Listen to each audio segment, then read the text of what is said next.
Muito boa noite, estamos iniciando mais um Mesa Redonda Futebol Debate, final de semana palmeirense. O grande ganhador da rodada foi o Palmeiras, rodada onde o Flamengo também ganhou, o Grêmio também ganhou, São Paulo tropeçou, o Inter tropeçou e o Palmeiras está coladinho no São Paulo, apenas um ponto de diferença, mesmo jogando com time reserva em várias oportunidades, está chegando um caminhão verde colando no líder que ainda é o São Paulo. Mesa Redonda começando, avise todo mundo aí que a gente vai para o intervalinho e volta já já. Até já! Ok, de volta com o nosso Mesa Redonda Futebol Debate. Palmeiras muito bem, ganhou agora há pouco no Recife, colou no São Paulo. São Paulo tem 51 pontos, Palmeiras tem 50, passou o Inter. Depois o Grêmio está chegando. Olha, entre o quinto colocado e o primeiro, uma diferença só de 4 pontos. Então tá muito legal a competição. Nível técnico é outra coisa, mas que tá competitivo, tá competitivo.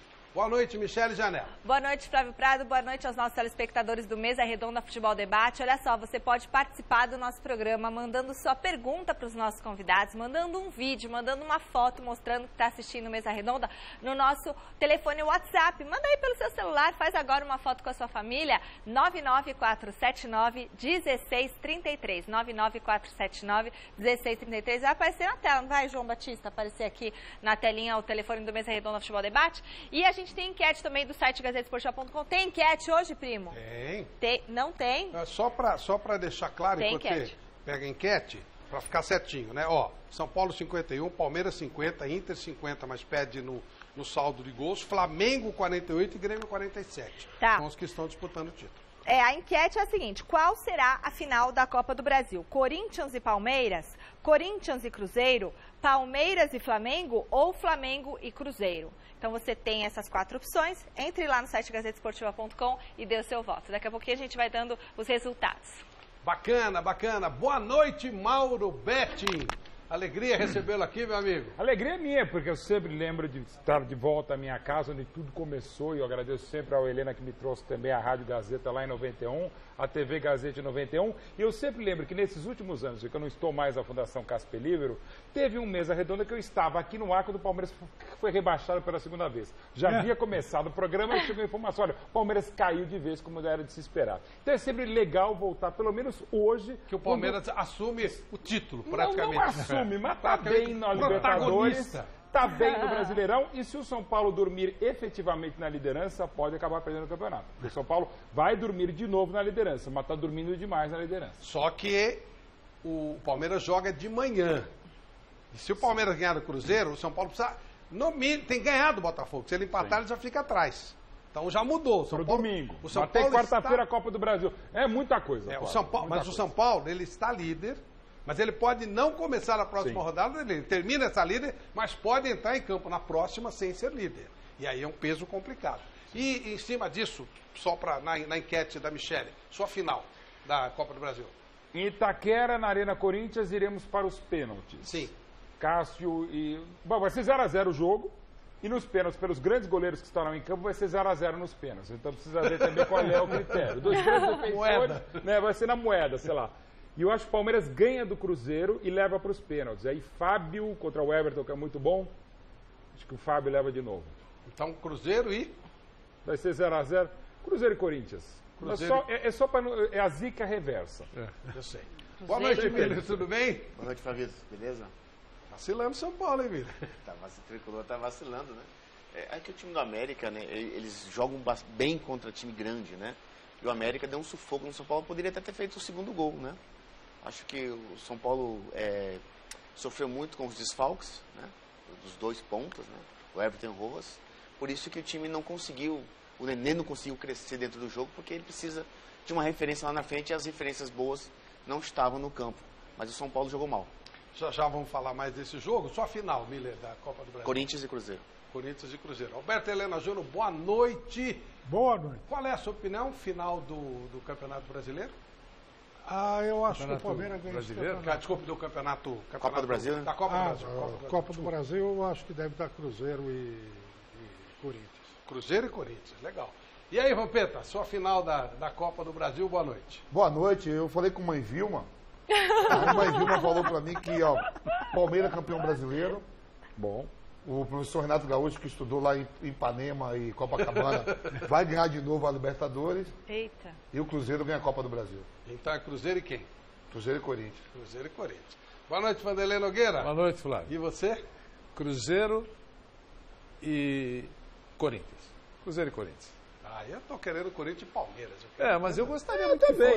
Ô, Flávio, como é o nome daquela que veio aqui e jogou os búzios aí? Eu não lembro o nome dela não, mas ela é sensacional. São Paulo mortinho, ela falou campeão, vai ser o São Paulo. Ela falou que ia ser o São Paulo. Ela já acertou. Mesmo que o São Paulo não seja campeão. Não, o São Paulo morto, Todo 2 mundo anos ficou caindo, aqui, ameaçado de cair e tal, ela já acertou. É verdade. Ela já, não é? Nossa senhora, impressionante. É verdade. A mulher é sensacional. Eu não vou lá falar com ela, não. Eu não gosto dessas coisas, tipo, Ela é adivinhar mais futuro e poderosa que essa mãe Vilma aí da Praça da Sé. Não, a mãe Vilma já passou pra mim. Bom, o Lá de Corinthians Nazaré. jogou essa tarde contra o Internacional. A gente vai mostrar como estava o ambiente por lá. E bola rolando também. Vamos ver.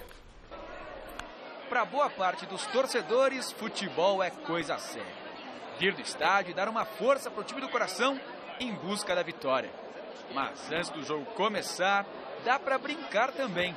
Pelo menos é assim na Arena Corinthians. Esse quarteto aí se empolgou jogando fute-mesa. Dá pra dar uma brincada assim, né? Brincar com a criançada aí, jogar uma bolinha. Trouxe meu irmão aí pra dar uma brincadeira com a gente aí. O irmão do Vitor é o Pedrinho, moleque abusado, que gosta de fazer graça ao jogar. Eu gosto de fazer umas graças, né? Com as costas, com o peito. Qual é que é? Já gostava disso aí? Brincava disso aí ou é a primeira vez? Eu assisto um vídeo no YouTube, que eu vejo bem legal isso aí também. E gosto de jogar também. No futebol de botão, a disputa é entre o pai Edivaldo e o filho Pedro. A gente lembra, né, do passado, isso aí é a coisa melhor que tem, né? E passando um pouquinho pra geração dele, que é mais de videogame e tal. Mas também joga bola na rua, também videogame, eu tenho que jogar bola na rua também, né? O bagulho ser raiz também, né? Mas o futebol de botão é bem lá de trás, tinha aquele brinquedo, quem não tinha dinheiro para comprar o botão, fazia com prego, não sei se você jogou com prego, né? Fazia um campinho de prego e tal. Doía pra caramba o dedo e tal, com a moedinha e tal. E o botão já era mais tal, mas é muito legal isso aí, pô. E brincar com o filho não tem preço, né? A vantagem desse jogo na Arena é que é Corinthians contra Corinthians. Corinthians vai ganhar de qualquer jeito, é preto, é branco, é Corinthians. E quem que ganhou o desafio, o pai ou o filho? Ele tem mais anos jogando, né? Foi pelo menos um golzinho eu marquei, 2-1, tranquilão, ele ganhou. Quando a bola começa a rolar é que começa a preocupação. A fase do Corinthians não é das melhores. Faz tempo que o time não ganha 2 seguidas. E ainda o torcedor fica com o coração dividido, porque vencer o Inter significa ajudar os rivais São Paulo e Palmeiras, que lutam pelo título com o Colorado. Ali é jogo duro, tem que ganhar. E que a fase não tá muito boa, né, cara? Vai melhorar daqui a pouco. Vai ganhar do Inter hoje? Vai. Eu acho que o Corinthians tá com dificuldade de fazer gols, né? Então a gente... O Jair soube trancar bem a defesa, acho que ele arrumou bem a defesa, só que o problema ainda é finalizar no gol, né? O Corinthians é o segundo time que menos finaliza no campeonato, né? Só vai ser divertido se ganhar, né? Verdade. Se perder também tá bom, porque São Paulo cai, aí o Internacional sobe lá. Não vai ser ruim nenhum resultado, é isso? É bom empatar, né? Então pros dois lados. O importante é quarta-feira, é isso? Verdade, contra o Flamengo.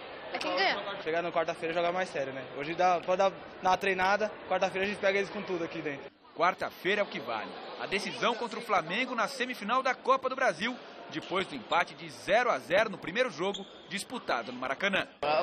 Lá nosso papel a gente fez, né? 0-0, jogar em casa aqui na Arena já é outra pegada. Aqui os mulambos tremem pra gente, né? Então, decidir em casa acho que é sempre um favor nosso.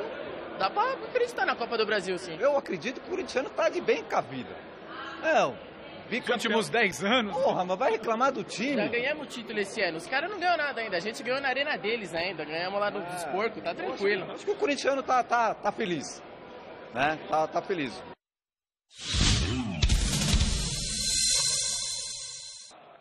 Tudo pronto, hora do show para você ligado na Gazeta, hora de Corinthians e Inter. Hoje, alguns são paulinos e alguns palmeirenses são também Corinthians. E a primeira saída do timão lá na frente afasta a defesa do Inter. Bola pro meio da área, a defesa protege, o toque por cima do goleiro, por cima do gol! Com menos de 1 minuto, a defesa do Inter se atrapalhou toda. E o Douglas por cima do gol do Lomba. Recupera o Corinthians, Vital.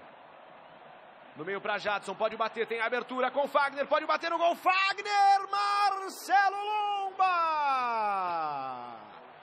Na ponta dos dedos, o goleiro do Inter fez uma linda defesa. Na bola estão Zeca e Nico Lopes. Saiu Zeca, Nico. Veio o cruzamento para a área, o desvio do Klaus das mãos do Cássio e condição era legal, hein? Vem falta para o Inter, na bola o Edenilson. Autorizou o árbitro, partiu o Edenilson, o levantamento, passou por todo mundo, o desvio, tá lá! Gol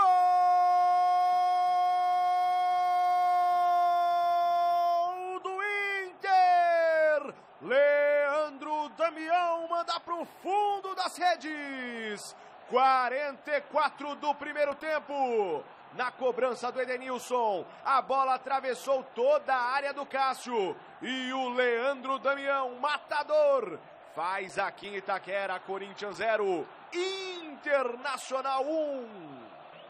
Autorizado, levantamento, desvio do Romero no travessão, a sobra, tá lá!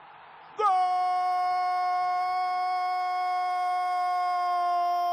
do Corinthians! Douglas!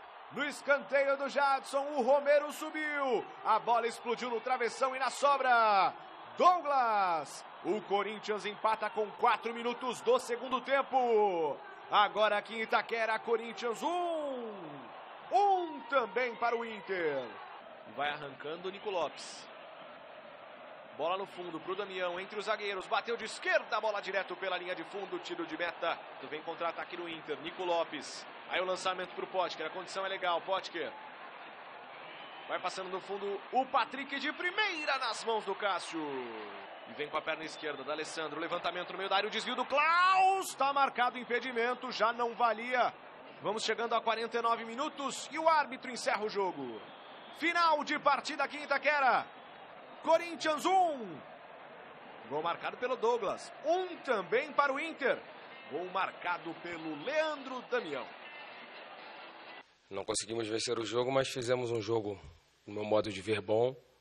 Um jogo controlado, um jogo com mais chances claras, um jogo com mais passes de bola, um jogo onde o Cássio não fez nenhuma grande defesa.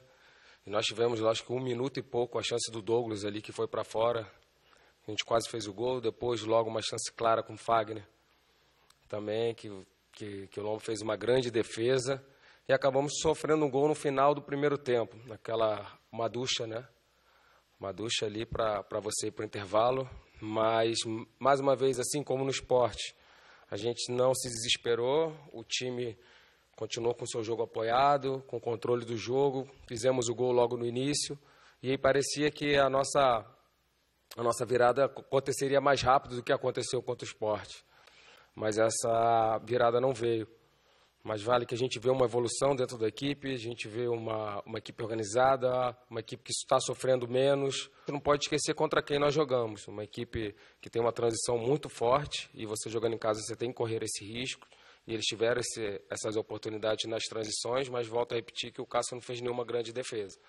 Então agora é virar a chave.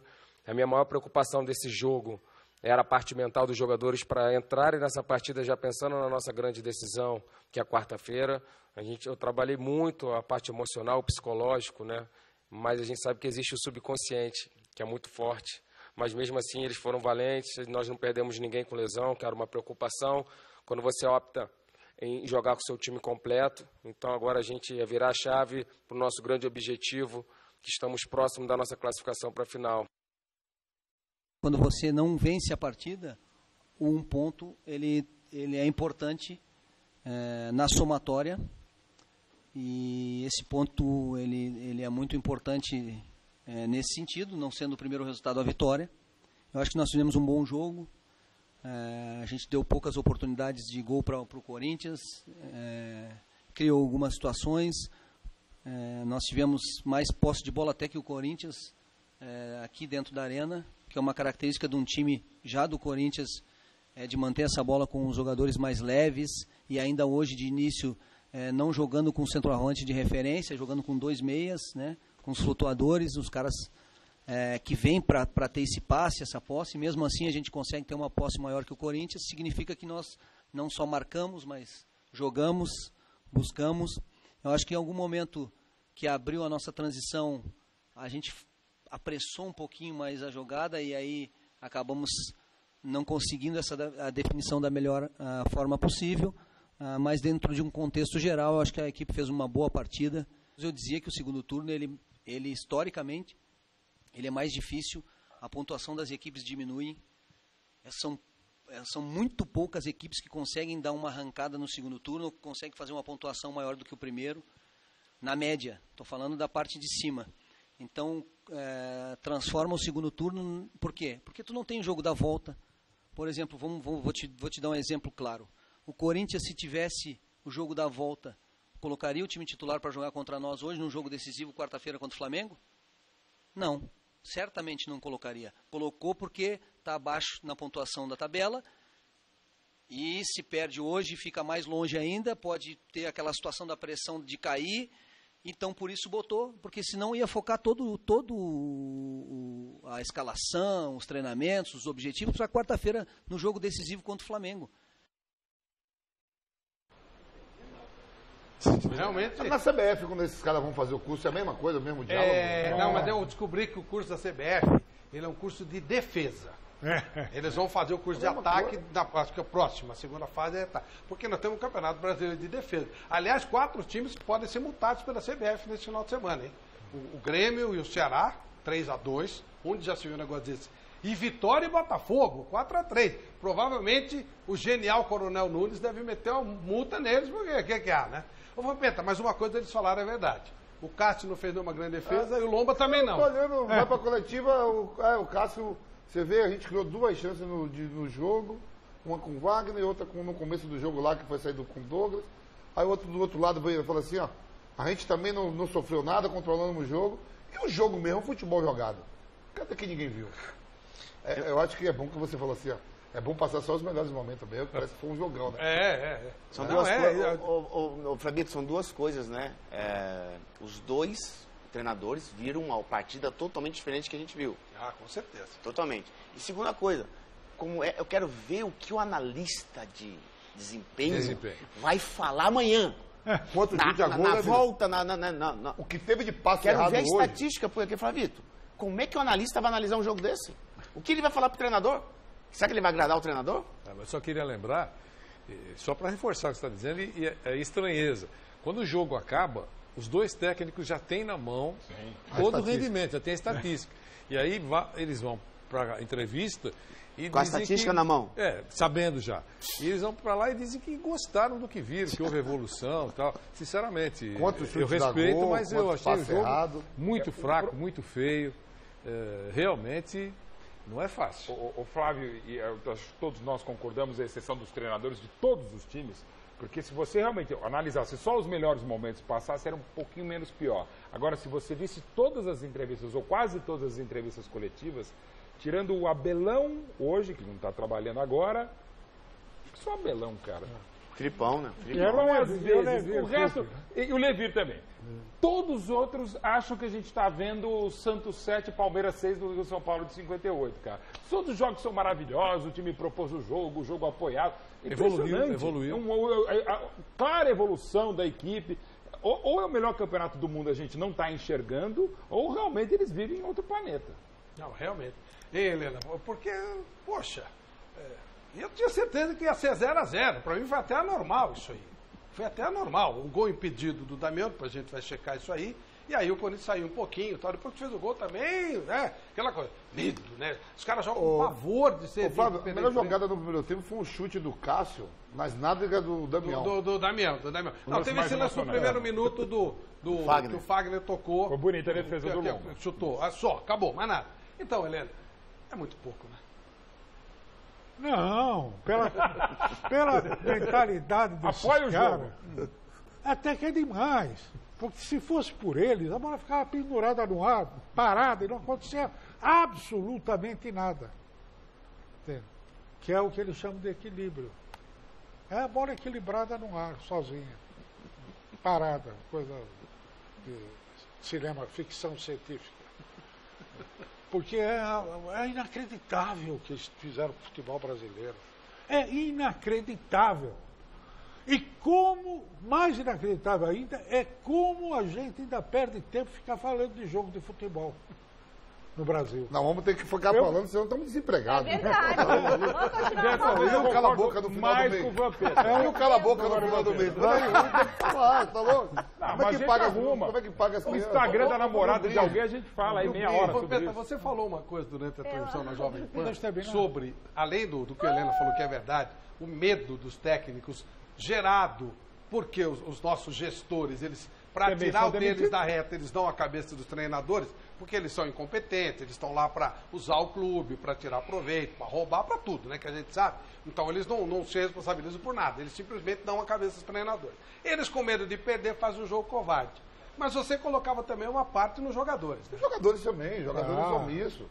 Você vai pegar ali, ó, trabalhando no time do Corinthians, aí a gente fala assim, ó, se critica o Jadson, se critica, às vezes, o Cássio, mas só que não é mais campeonato de criança, não. Você tem o Matheus Vital, que tem 21 anos, o próprio Pedrinho, esses caras estão jogando em sequência, ó. Você não vê um passe dado para gol, você não vê uma metida de bola, um drible, nada, só pro lado, que errou de passe hoje, então tem que se cobrar também, não tá mais no campeonato sub-20, sub-17, Copa São Paulo, não. Tem que ser cobrado também. O Matheus Vital, todo mundo tem uma história bonita, tem 21 anos. Mas olha, quantos jogos ele já jogou com a camisa do Corinthians? Quantos gols tem? Aí o Jadson é cobrado a todo momento quando não joga bem. Ô, Vampeta, o que acontece é o seguinte. Nós estamos construindo, e não é, o futebol é um reflexo da sociedade, eu vivo dizendo isso. Do dia a dia, do cotidiano. Claro. Nós estamos construindo soldadinhos de chumbo. O jogador de futebol hoje, ele é um soldadinho de chumbo. Ele entra lá, orientado para não perder a bola, para não arriscar, para não cometer nenhuma falha. Então o que acontece? Ele pega a bola e passa para trás. Robô, né? Passa para trás. É um robô. Com ponto eletrônico. Eu falei, não dribla, não erre. Em vez de tentar acertar, não erre. Em vez de jogar no acerto, é jogar para não errar. O brasileiro, primeiro, não tem memória. Né?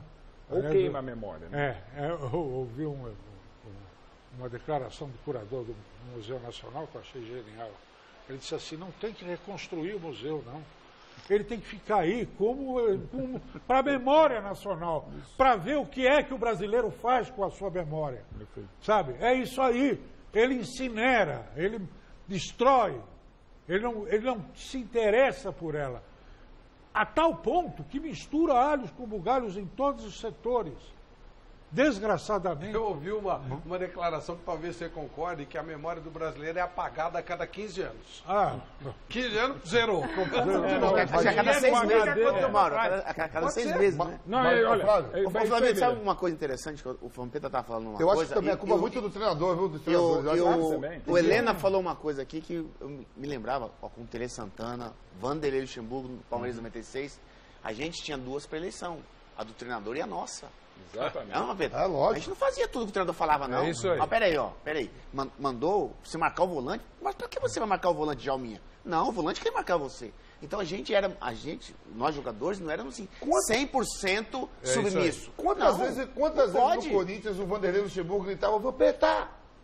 E fazia assim com a mão, o que ele tá falando? Não tô entendendo nada do que esse cara tá falando aí. E pra você, quando o Amaral ainda, que ele entrava de diagonal, o Amaral não sabia que é diagonal. Uma vez o Vanderlei falou assim pro Gilmar Fubá, Flávio, ó, marca quem tá com a meia preta, ele foi marcar o juiz. Aí o Vanderlei falou assim, o que você tá fazendo? Você falou que tá com meia preta, tô marcando. Aí você tá de sacanagem. Não, ó, eu queria só... não faz isso. Eu só queria dizer uma coisinha rápida sobre isso. É que o Helena falou corretamente. Claro. Mas você acha que o técnico vai orientar uma cobra criada como o Emerson Sheik? Não arrisca. O D'Alessandro, por exemplo... Você viu hoje ele entrando no jogo para bater? Quer dizer, não tem nenhum sub-12, ele não é campeonato de sub-12, como ele falou, é verdade, não tem. Mas está cheio de veteranos, pro Jadson, por exemplo. Eu estou citando porque nós estamos falando de Corinthians e Internacional, né, os jogadores mais experientes. Quer dizer, eles podem fazer coisa melhor em campo. Sim. Não acredito que o técnico mande fazer isso. É para jogar feio, dar bico, esse negócio todo. Eu não acredito, eu não quero acreditar nisso. Mas vamos admitir que o técnico fale. O cara em campo tem que tentar fazer coisa melhor. O Miller disse que várias vezes os jogadores já se reuniram. Essa história não é nova. Várias vezes, jogadores importantes. Você fala com jogadores importantes... Já Clodoaldo, Brasil e Uruguai. É isso. Quer dizer, não é nem desrespeito ao cara. Continuam gostando do treinador. Mas, olha, ele falou para fazer esse negócio pela esquerda aqui. Gente, não vai dar certo. Vamos pela direita, nós precisamos ganhar o jogo. E o cara conserta. Mesmo que o técnico dê uma ordem equivocada. Quer dizer, está tendo um negócio aí que se joga muito em cima do treinador, que tem as suas limitações e seus defeitos, mas os jogadores podem fazer muito mais. O futebol pode melhorar se os jogadores decidirem mostrar qualidade. Um pouco mais de qualidade, pelo menos. Se isso não acontecer, vai ser essa feiura toda a rodada. Ô, Vandeco, deixa eu esclarecer um detalhe. Eu não pretendo dizer que sejam os treinadores atuais que chegam e falam para os jogadores. Isso é um processo que já vem de 20 anos. É uma mentalidade que já está incutida no garoto. O Jadson era garoto quando aprendeu a agir assim. O Sheik era garoto quando aprendeu a agir assim. Entende? Isso vem que é um problema da sociedade brasileira. O menino hoje ele é mal instruído, ele não tem escola. Hoje não, de 20 anos para cá. O que acontece? Quando ele chega na idade madura, ele é um perfeito ignorante. Sabe? Ele não tem capacidade de tomar iniciativa, de ação, né? de interpretar a realidade e tomar iniciativa e decidir por ele mesmo. Bom, esse é um problema cultura. Mesmo ter cultura, embasamento para mudar o jogo. Levando-se por essa linha, admitindo que ela seja correta, então só vai consertar depois de uma geração. Para qualquer conserto no campo educacional, é preciso uma geração. 25 anos.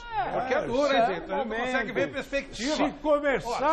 Se começar hoje, o proselitismo hoje. Gente, o Brasil, o Uruguai, a partir do ano que vem, ele vai ter uma liga. Uruguai.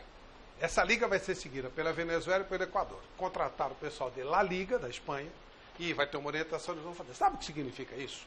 O único país relevante do futebol, que o Uruguai, como campeão do mundo, tem que ser considerado relevante, a não ter uma liga é o Brasil. E não tem nem expectativa. Todos os países do mundo já têm liga. E aqui nós continuamos com medo da CBF, nos esquemas da CBF, com o Coronel Nunes da vida e tal. Ou seja, além de... Então o Uruguai está pensando o quê? Bom, nós podemos voltar a ter alguma coisa mais competitiva. Como a Argentina melhorou nos últimos tempos. Não é ainda o futebol que já foi, mas já deu uma melhorada. O dinheiro já voltou, a coisa já melhorou. Tem alguma expectativa. No Brasil, não tem nem movimento. O único cara que ainda cutuca é o Petralha. Com todas as restrições que faz a ele cutuca, ele mexe, ele vira, ele fala de liga. Não se fala de liga, que funciona no mundo inteiro. Só o Brasil, de relevante, não virou liga. É impressionante. Não, o caso do Brasil é absolutamente inédito.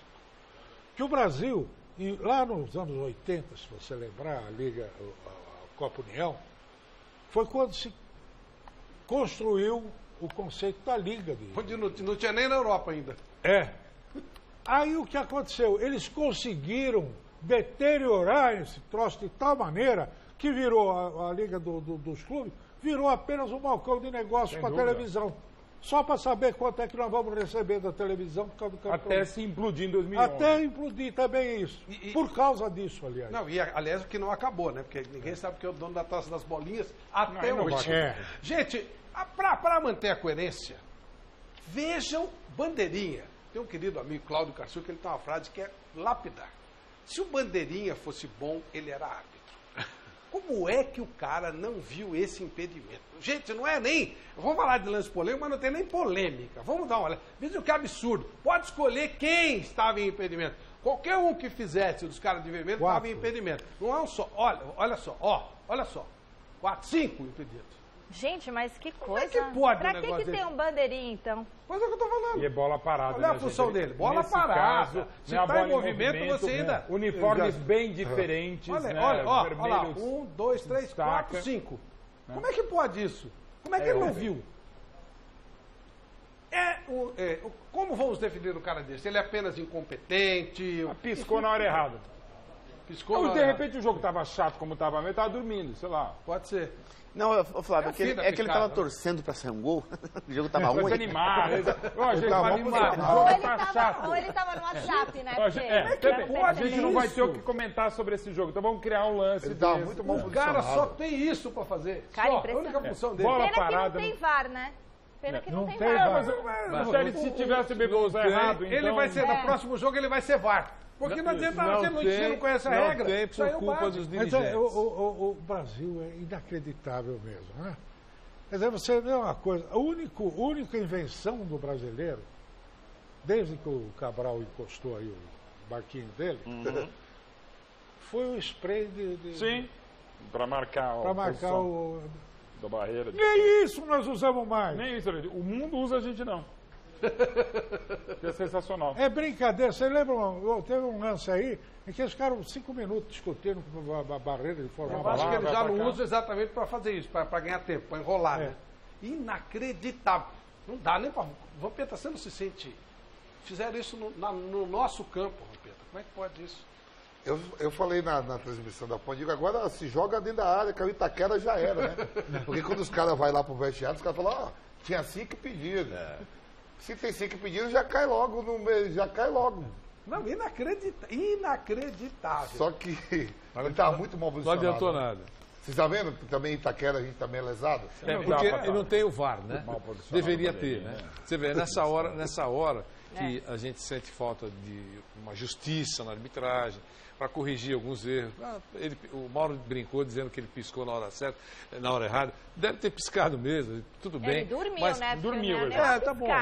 Mas o VAR resolveria isso. Deus me livre. E eles fizeram uma economia de palitos, que o valor da instalação do equipamento, perto do dinheirão que tem a CBF, perto dos absurdos. Só parar de dar bola para os presidentes, que eu estou dizendo, grana, para os presidentes das federações voltarem eles já pagavam. Um mensalinho de 75 mil reais é bem evitável. Exatamente. Então veja o dinheiro jogado fora.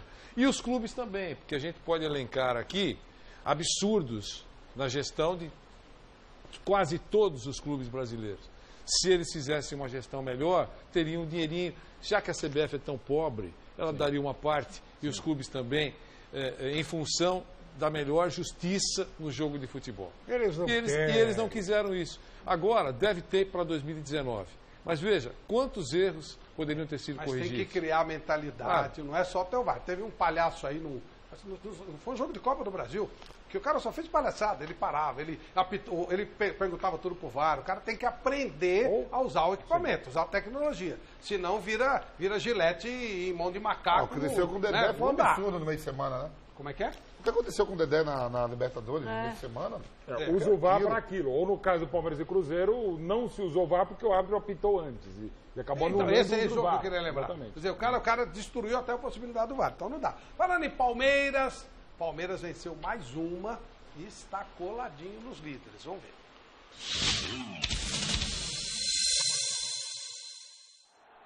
Na Ilha do Retiro, o Palmeiras sofreu, mas conseguiu vencer o Sport por 1-0. Aos 35 do segundo tempo, Gustavo Gomes cabeceou e Magrão pegou em cima da linha. Na sobra, William completou para a rede e fez o único gol do jogo. Com o resultado, o time de Felipão virou vice-líder e está a 1 ponto do São Paulo.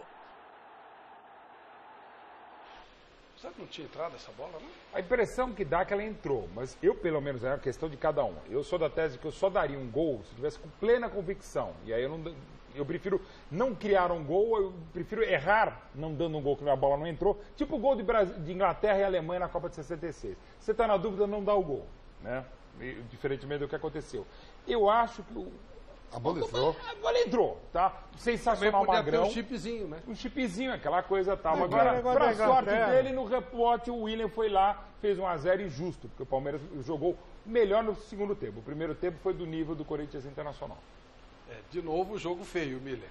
Mas o Palmeiras ganhou, tá ganhando. Também porque tinha 2 titulares só. Exatamente. O segundo tempo mesmo que o Palmeiras cresceu, tomou a iniciativa do jogo, o Filipão fez a mudança, o William entrou.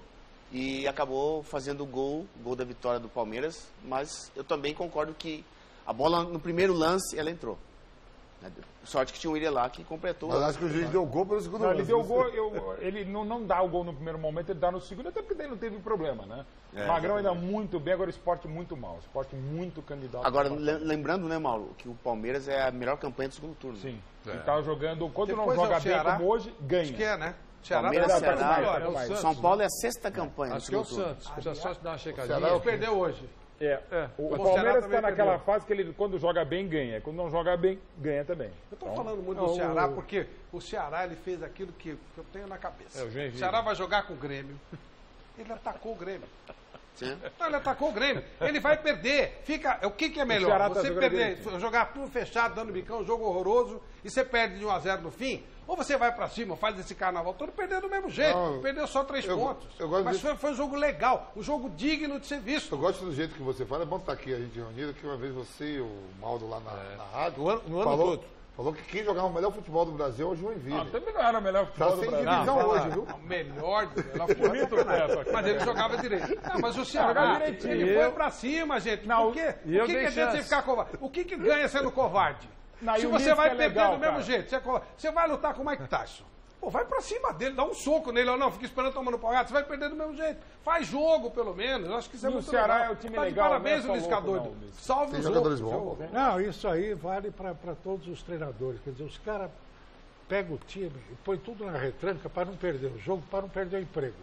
Aí 2 meses depois mandaram para fora. Aí vai para outro clube, ele repete a mesma coisa. 2 meses depois vai para o jogo fica feio. É de uma burrice. Burrice. Sem limite. Ô, Flávio, é por isso que ele o cara que chegar e falar assim, não, vamos lá, moçada, vamos jogar futebol, um volante só, 2 meia, 3 atacantes, vamos tocar a bola, envolver o adversário, fazer gol, dar espetáculo. Mas nós vamos perder esse jogo. E daí, nós vamos perder também se ficar todo mundo lá atrás. Sabe?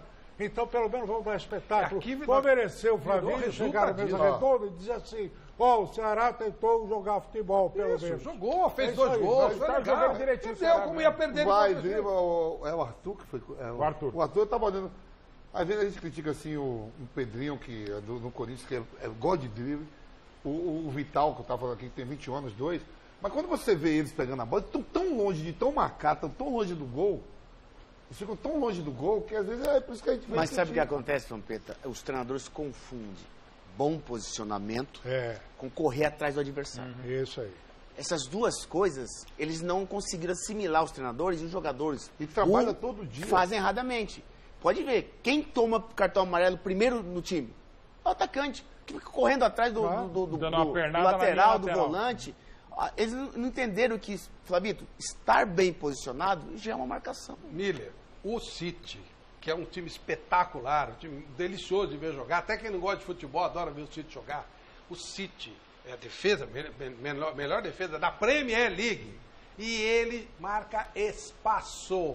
Ele trabalha a marcação no espaço. Não é correr atrás do outro feito uma vaca brava. É espaço. O Guardiola marca espaço. Você não tem como passar a bola. Você fecha as linhas de transição do adversário. Sabe por quê, Flavito? Antigamente, os treinadores, Silinho, que era um profeta, eles faziam muito bem isso. Vanderlei, a tal da compactação.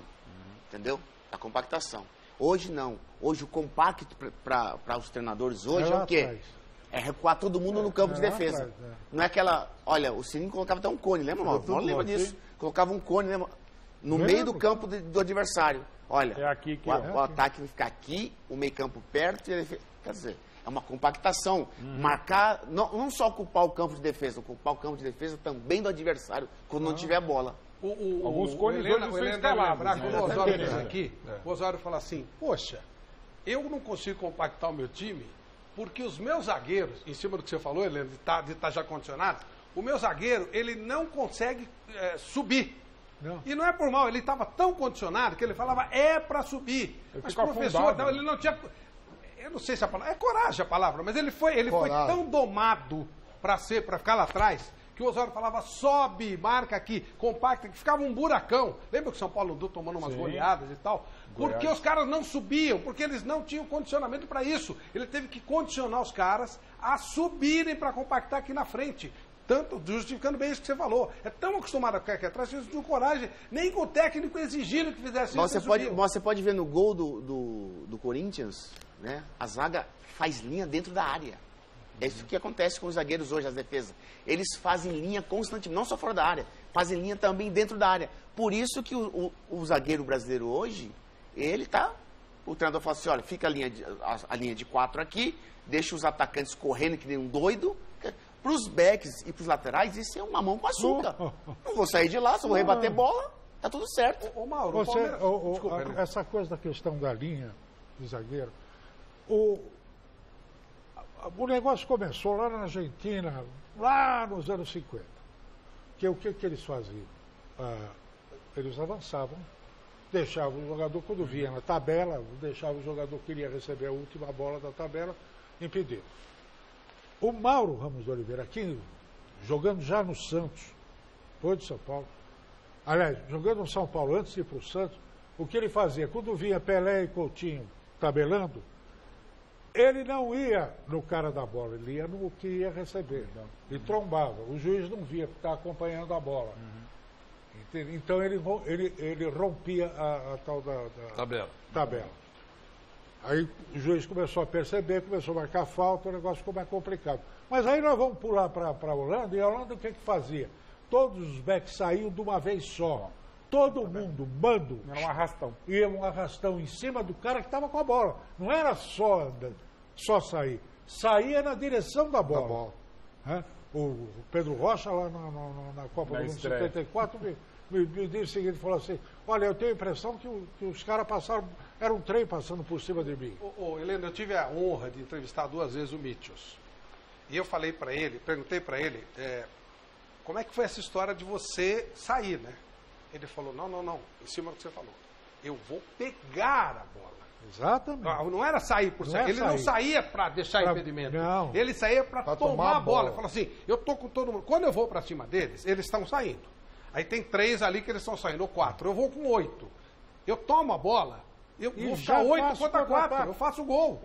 O objetivo era tomar a bola, não fazer linha de impedimento. O Guardiola agora, o Klopp agora, essa marcação lá em cima, cara. E começa com os atacantes. Mas, agora, outro dia o Guardiola perdeu do Lyon em casa. Faz parte, acontece. Claro. Você vai perder de vez em quando. Acontece. É um erro individual, mais do que coletivo. Né? O Mitchell, o que aconteceu naquela Copa de 74, ele não podia. Ele teve problema da convocação dos jogadores, que tinha briga Rotterdam, Amsterdã e tal. Tanto é que o goleiro dele era da segunda divisão, que sabia jogar com o pé. Que sabia jogar com o pé. O cara era revolucionário. 1974. Bom, o que aconteceu? Ele precisava, esse processo de tomar a bola a qualquer preço. Ter a bola no pé. E quando tinha a bola no pé, atacar sem parar. Mais o seguinte, você sabe quem era o vigia, porque correu o risco de bandeirinha bobear e ter um contra-ataque e não poder... Não ser marcado ali no impedimento. E dar um contra-ataque e não ter quem defendesse. O vigia do time era ninguém menos que o Cruyff, que estava lá na frente, mas estava de frente para a sua defesa. Então, se ele percebesse que um jogador adversário escapava daquele processo de linha de impedimento, ele corria na direção da sua defesa para cortar a bola. E aí o Rubens Minelli trouxe um pouco desses conceitos, com o Marinho e tal. E lá no Internacional funcionou bem, trouxe aqui para o São Paulo. E aí a primeira tentativa de atenção, você escolheu um zagueiro para dar o vai, né? O Duisberg fazia isso lá. Aí eu não lembro qual era o jogador. Aí o cara grita, sai! Todo mundo saiu, ele ficou. O Minelli queria matar. E na segunda ele levantou a mão, saiu e não gritou.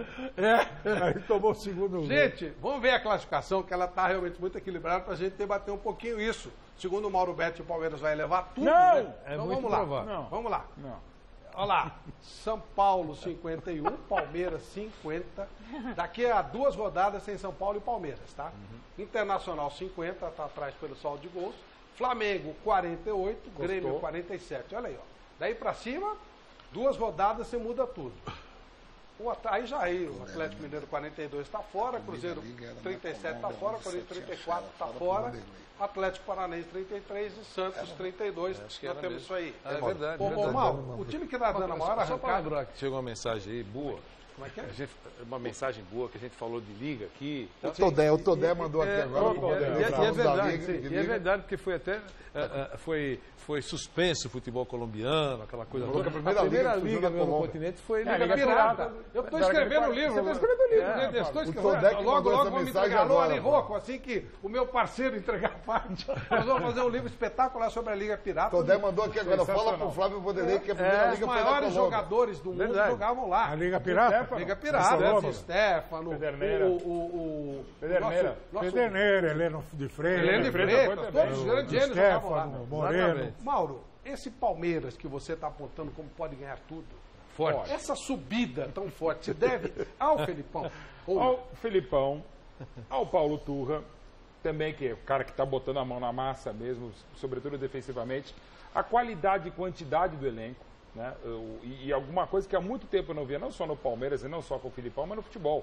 Hoje joga o time titular, joga o time reserva, o padrão de desempenho é muito parecido e os resultados também. O time está jogando, praticamente todo mundo jogando bem. Então tem o papo do Filipão no vestiário, tem o trabalho de campo do Paulo Turra e aquelas coisas do Filipão. Quinta-feira contra o Colo-Colo, não era o caso de botar o Jean aquela hora. Se você reparar as mudanças, talvez não fosse o caso. Tira o Borja e coloca o Jean, põe o quinto zagueiro e tal, e dá tudo certo com o Filipão. Hoje mesmo, quando ele botou o Dudu... feio, hein? Joga feio, mas é o que temos por aí. Ele bota o Dudu aos 14, legal, tinha que botar. Mas manter o Jean com 3 volantes, tirando o Johan, não era o caso. Demorou para botar o William, na primeira bola o William vai lá e faz o gol da vitória. Dá tudo certo. Claro que com a história maravilhosa do Filipão não é só sorte, tem muito trabalho, muita competência. Mas no caso do Palmeiras e do Filipão, tem tudo isso que eu falei, muito mais também, mas também tem o acaso do futebol. Tá dando agora, tudo está dando certo para o Palmeiras. Até onde vai, não sei. Mas que vai continuar na luta, até mesmo na Copa do Brasil, que está muito difícil, o Palmeiras vai longe sim, mesmo que você queira agourar. Mas ao contrário, é nós. Que é isso? Não, fala por você. Isso não, que é isso? E olha, e se bobear, ganharemos o bicampeonato mundial esse ano. Pode chegar, porque o Real Madrid está sem o Cristiano Ronaldo, está sem o Zidane, numa dessa. Então, o campeão da Libertadores, que pode ser o Palmeiras. Se pegar o City do Guardiola, então aqui, ó. Lembrando sempre que o Palmeiras, se ganhar a Libertadores, é mais problemática a semifinal contra o Mazembe do que a final contra o Real Madrid. Ô, Maldo, eu perdi 2 vezes no Palmeiras na Libertadores, perdi em 99, né? Nas quartas de finais, né? Em 2000, na semifinal. E o Palmeiras, quando foi pro Mundial, que perdeu pro Manchester, né? Eu não vi o Palmeiras falando que ia em busca do bi.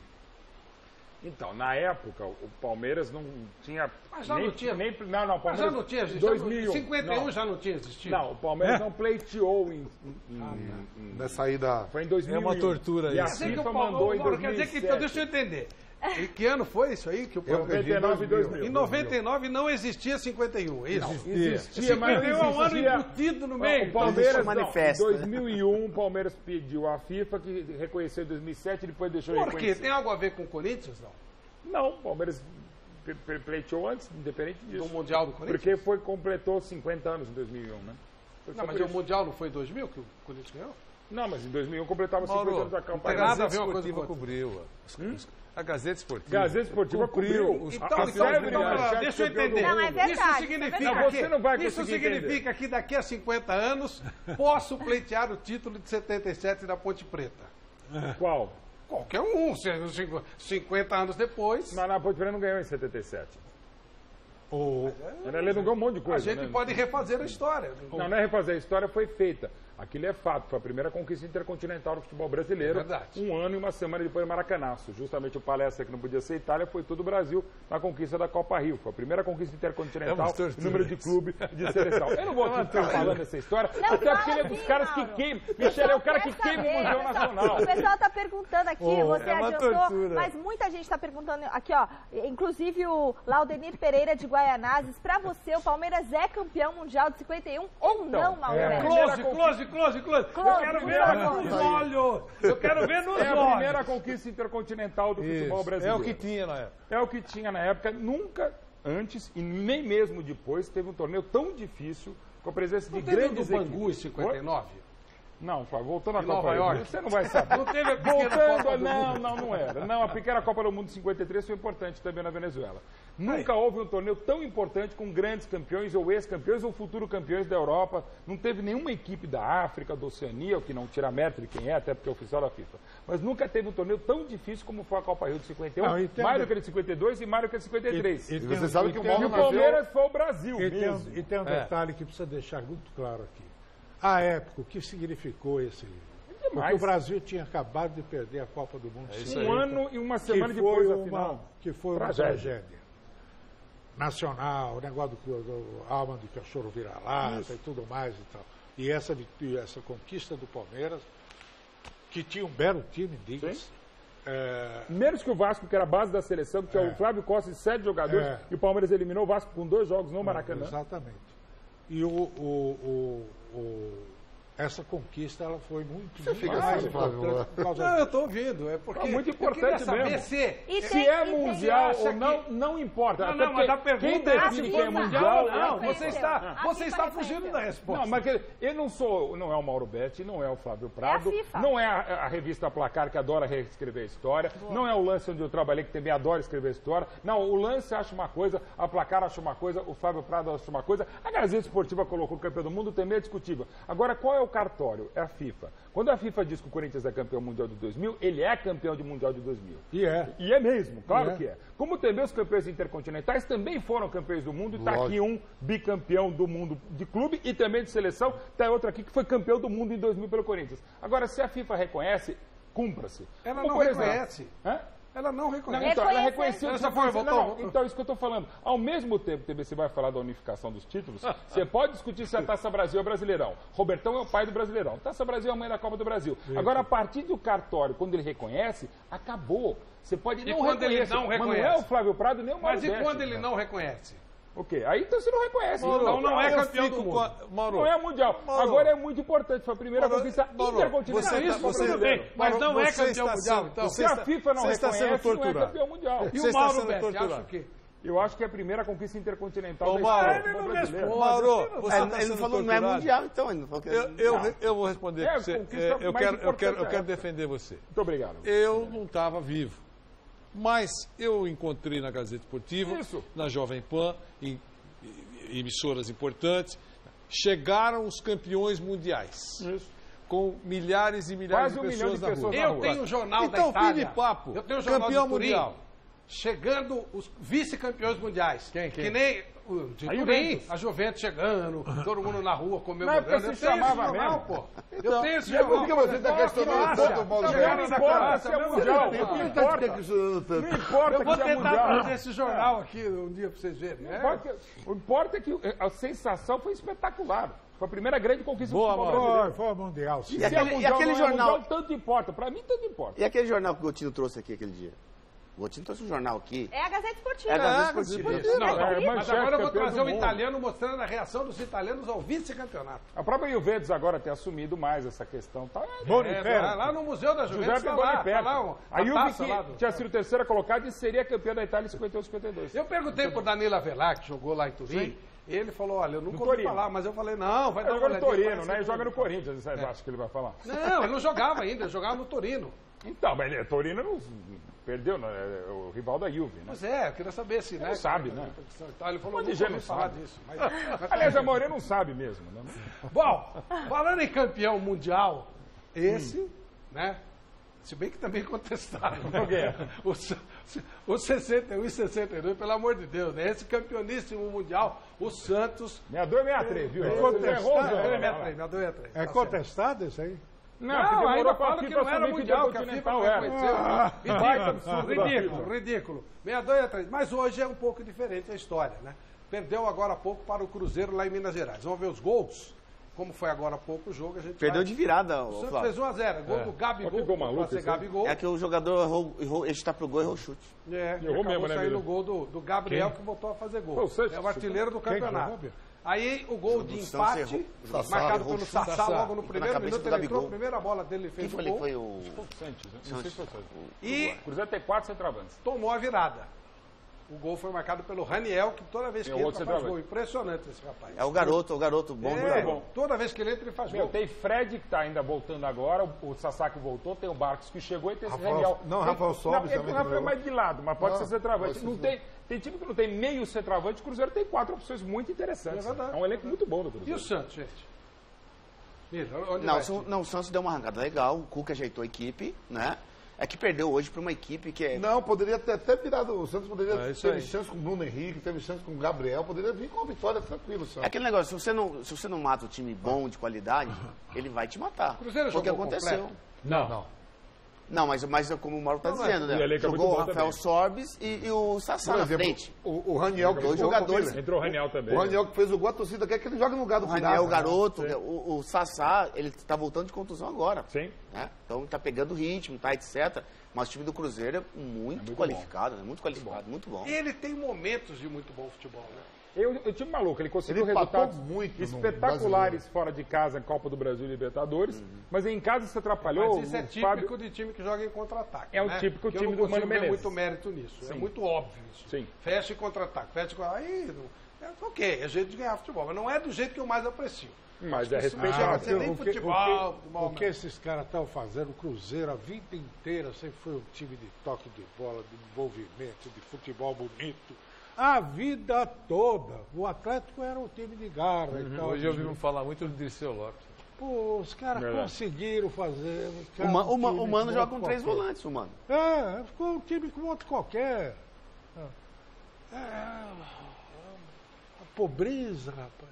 Olha, quem deu uma grande vacilada foi o São Paulo, né? Pegou o América, teoricamente uma partida para se ganhar, mas o São Paulo fez o primeiro gol e mesmo assim não conseguiu somar 3 pontos. Vamos ver.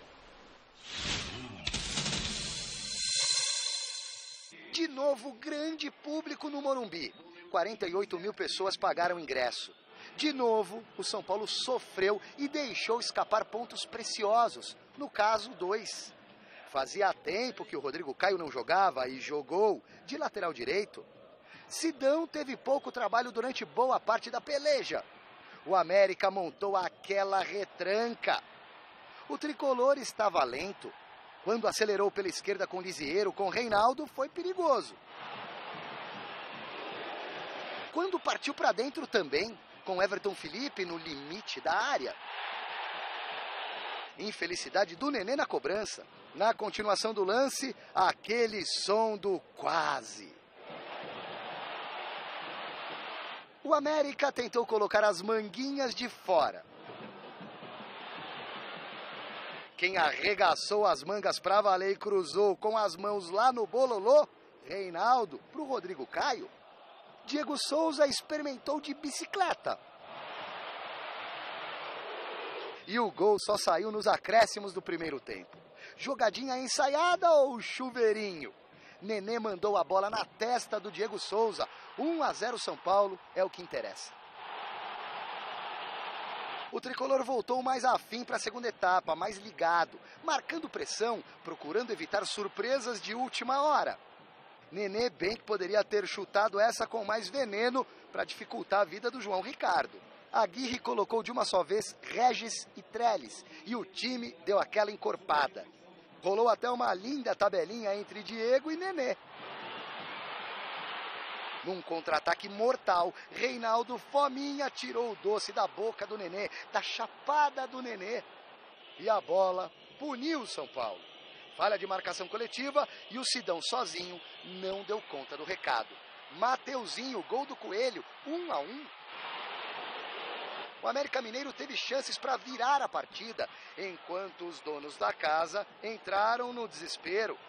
Empate amargo para o São Paulo e decepção no Morumba. No último jogo, por exemplo, e hoje, acredito que a gente poderia ter um pouco mais, a postura um pouco mais ofensiva hoje, para a gente jogar em casa.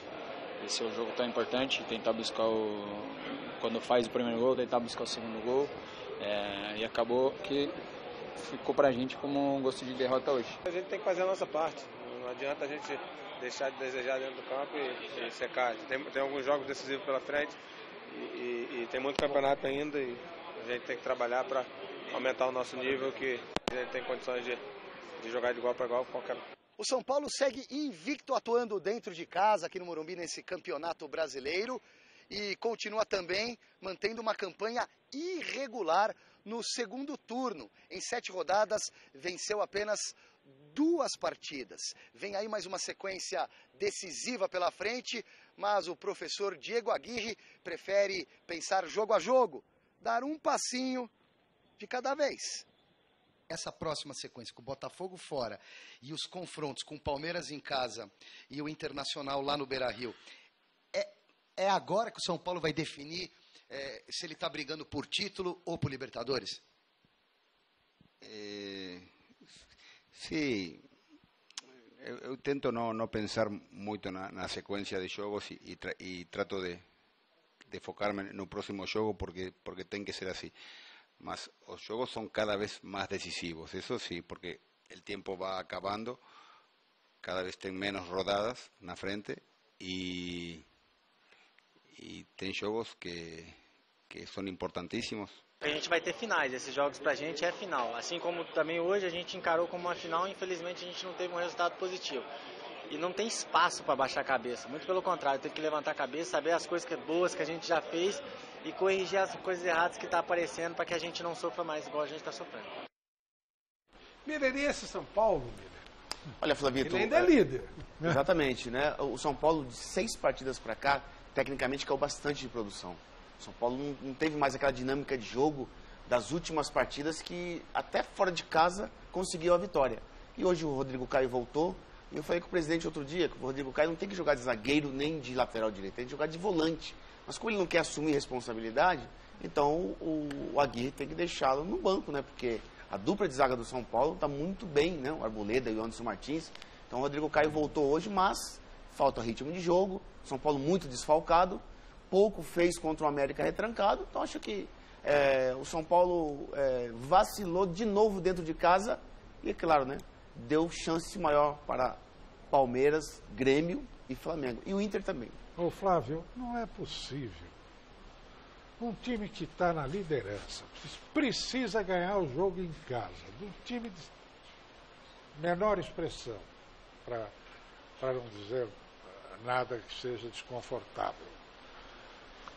Entrar em campo, em casa, 50 mil espectadores, com 3 zagueiros, 3 volantes, mais um lateral, portanto, 7 jogadores de linha de defesa, atrás da linha do meio de campo, de ofício. Mas o Hudson ataca, o não sei quem ataca. Esse negócio de ataca é bobagem, porque você tem que criar, você tem que manobrar a bola, achar espaço, sabe? Meter a bola certa, isso você precisa ter um meia armador inteligente. É isso que era o Nenê, que joga lá na frente. É isso que a torcida falou ontem, né? O Aguirre poderia ter entrado mais ofensivo e com o time lá na frente, marcando o adversário. Ele perdeu os 2 jogadores de lá de campo. Muita mas não importa. Mas independente do desfalque, exatamente. Mas você tem que botar jogador mais ou menos da mesma característica. Você tem que manter um time... Jogando em casa, tem que manter o time com ataque. Poderia ter feito melhor, Flávio. Excessivo. Poderia ter feito melhor. Mas olha, 7 é demais. Eu concordo. A bem da verdade, o São Paulo tem jogado no limite. Se ele ganhou do Ceará, poderia ter perdido. O Sidão fez uma defesa extraordinária. Sim. Ele ganhou, ele empatou com o Fluminense em casa, ele empatou com o Paraná, ele ganhou do Bahia mal e porcamente por 1-0. Então, quer dizer, tem sido no limite. E tem tido sorte. Eu acho que o melhor jogo do São Paulo foi contra o Atlético Mineiro. Mas, Flavito, esse no limite, o time estava completo. Então, quando ele perdeu os 2 jogadores de lado, o limite encurtou. Exatamente. O limite encurtou. Mas por que ele não usa os meninos que tem lá? Que são da posição. O Brenner, o Brenner, o Paulinho Boia. Boia já foi. Você tem recurso. Foi emprestado. Mas qualquer outro. Traz de volta. Mas o certo é que o São Paulo joga por 1-0. De novo, é campeonato brasileiro de defesa. O melhor jogo do São Paulo nos últimos jogos foi contra o Atlético Mineiro, onde ele perdeu, porque ele detonou o Atlético lá. Foi um jogar. São Paulo jogou muito bem. Lá no campo da América. Atacando, sendo atacado, tem o espaço para contra-golpe. O Everton faz muita falta, o Rojas faz muita falta. Mas, de fato, você não tem qualidade. E já se sabia, o São Paulo é um elenco muito limitado em qualidade e em quantidade. Já vem fazendo muito mais do que se esperava. O que está acontecendo agora com o São Paulo é, digamos, o normal. A normal é essa campanha que dá para dizer até momentos brilhante, não um futebol brilhante, a campanha é brilhante num campeonato equilibrado. O que está acontecendo agora e vai ser assim até o final vai ser o normal. O São Paulo um ponto aqui, um ponto lá e brigando pelo título. O São Paulo caiu no segundo turno. Tanto é que é o sexto colocado, rodadas, a sexta campanha. A duas rodadas estava em oitava campanha, bem o Palmeiras e o Santos, né? Está falando só do segundo turno. Estou falando do segundo turno. Então caiu muito no segundo turno. Não tem um elenco de arrancar suspiros. Pronto. Essa é uma coisa que todo mundo concorda. O São Paulo está dando sorte. Mesmo quando a coisa patina, o conjunto dos resultados faz com que o São Paulo, se não fica na liderança, fica na vice-liderança. Ele está dormindo como líder do campeonato. Agora, o Vampeta, antes do programa, falou, Vanderlei, é o seguinte, agora está chegando um pacotão de cachorros grandes aí. Só tinha o Inter. Antes era o Inter que estava respirando na nuca. Agora é o Palmeiras, o Flamengo já está colocando a cabeça de fora mais uma vez. Quer dizer, então, o próprio Grêmio. Agora a pressão aumenta. Ô, Vanderlei, se o São Paulo e o Palmeiras ganharem no final de semana, primeiro aquele negócio, lembrar que o jogo do Palmeiras é antes. Então o São Paulo já pode chegar sem estar na liderança. Mas se os dois ganharem, tem o São Paulo e o Palmeiras na outra rodada, e o Palmeiras ganhando, ele passa o São Paulo. Sim. Já não está mais o São Paulo com sobra. O Palmeiras está colado mesmo, de verdade. Não vai sobrar ninguém, né, Flávio? Vai todo mundo estar nesse equilíbrio. Deve ser o campeonato mais equilibrado desde 2009, que é um campeonato que, sem querer agourar o São Paulo, mas lembra um pouquinho a campanha do próprio Palmeiras em 2009, que tinha um elenco justinho, aí perdeu Maurício Ramos, Pierre e Cleiton Xavier e nem para Libertadores foi. É aquele que saiu o Luxemburgo, veio o Jorginho, o Muricy voltou e nem foi pro final. Porque tinha um time com limitações e foi perdendo pontos bestas como o São Paulo perdeu ontem. O São Paulo está jogando, ele jogou do mesmo jeito. Ele jogou assim contra o Ceará, ele jogou assim contra o Paraná, ele jogou assim contra o Santos, ele jogou assim contra o Bahia, ele está jogando assim. É que tem dia que dá certo, dessa vez não deu certo. Começa com ela, que ano começou os pontos corridos? 2003. Eu acho que esse ano vai ser, o campeão vai ser, de 2003 para cá, o time que vai fazer menos pontos para ser campeão. Olha, antes desse jogo, o São Paulo tinha feito 50 pontos em 25 jogos. Uma média de 2 pontos. Se ele continuasse nessa linha, ele chegaria com 76, 77 pontos, campeão. Já não está... As contas já começam a ter que ser reformuladas. Mas era uma média legal. Naquelas contas que você fez aqui, eram 10 jogos. Ele já perdeu 4 pontos. Ele perdeu 2 para o Fluminense e 2 para o América. Eram 10 jogos. Os últimos 6 jogos, deu só 2. Eu falei 10 jogos. O Vanderlei falava só no Morumbi. 10 jogos no Morumbi, pontos, né? Ele já perdeu 4 pontos. Eu falei, ele precisa de 30 pontos para ser campeão. E vai ter 10 jogos dentro de casa. Isso. Então, se ele ganhar os jogos dentro de casa... Acabou, está resolvido. Ele cuidou. Não está acontecendo isso. Está quebrando o recorde de público, né? Porque o São Paulo, tudo bem, não saiu com a vitória, mas quebrou o recorde de público no Campeonato Brasileiro, contando com presença de mais de 47 mil torcedores no Morumbi. Então, já são 7 jogos seguidos com mais de 40 mil torcedores em casa. Ô, Michele, você tem uma foto bem legal, que era na hora do Santos, a gente passou batido aqui, mas vale a pena, né? Ah, é verdade, Flávio. Olha, aconteceu uma coisa muito bacana. O Mbappé recebeu de presente do Pelé uma camisa do Santos e ele fez questão de pousar, né? E ele escreveu assim: obrigado pelo presente maravilhoso, rei. Colocou lá nas redes sociais dele, né? E é uma foto que ele está segurando justamente a camisa do Peixe autografada pelo rei do futebol. E o Mbappé já é tido aí como um dos melhores futebolistas do planeta, mesmo com 19 anos, e o Pelé fez questão de mandar esse presente para ele. Tem um amigo meu que viu aquela torre ali e falou que não era a Torre Eiffel. É a da Gazeta, né? É da Gazeta aqui. Parece a nossa, né? Não, a nossa é mais bonita, mas é um amigo meu que está aqui e tal. Eu não só posso falar as iniciais. Vanderlei Nogueira. O motorista era um nigeriano, ele olhava, Messier. Estamos indo para o lugar. Pro caminho. Estamos indo para o lugar errado. Mas olha a torre, aquela não é a torre. Nós somos resgatados, né? Porque um outro amigo nosso disse que tinha um táxi no seu onde lá, nós fomos parar num monte de caminhão de lixo, aí nós somos resgatados, que o metrô estava fechado e tal. E aí, para fechar a noite, não é a Torre Eiffel, o homem queria parar o carro e mandar todo mundo dela. E quiseram contestar também o trajeto do Reale Júnior. Você lembra? O Reale que nasceu. Que é um outro amigo que eu posso dar as iniciais também, José Silvério. Aí ele disse eu só dou as iniciais que a gente não pode entregar. É lógico. Esse caminho não está certo. Mas o Reale, com aquela elegância, aquele diplomata francês. Não, esse é o melhor caminho. Não, porque eu tenho informações de um parente que esse caminho é o certo. Veja os fóruns que são dados na França. Menos eu, porque je parle français, entendeu?